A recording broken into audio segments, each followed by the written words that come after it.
Fatkeqësisht jo në çdo rast.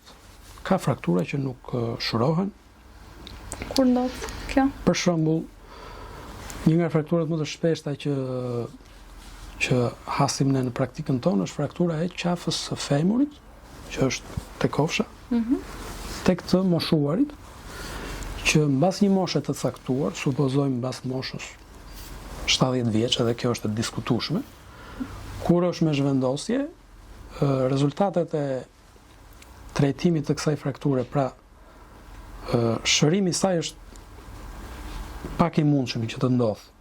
Kështu që sot mjekësia, ortopedia e ka zgjidhur trajtimin e kësaj frakture me zëvendësim, pra kur thyet qafë e femurit, pra ajo pjesë e kokës që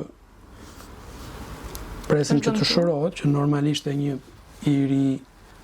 mbasi ti e fikson me vida, titanium, ajo shërohet, pra ruhet kocka dhe kërkon pak kohë, tek një i moshuar, për shkak të se studimet tregojnë që në shumë raste kjo dështon, pra nuk shërohet si frakturë, është gjetur zgjidhja ndër vite nga zhvillimi i shkencës ortopedisë me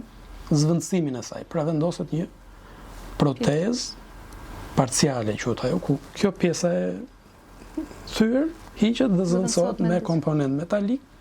të cilët një të moshuari i ofrojnë menjëherë mundësinë të nesmen ose po që ditën e operacionit të çohet në këmbë dhe krijoj pavarësinë të lëvizjes.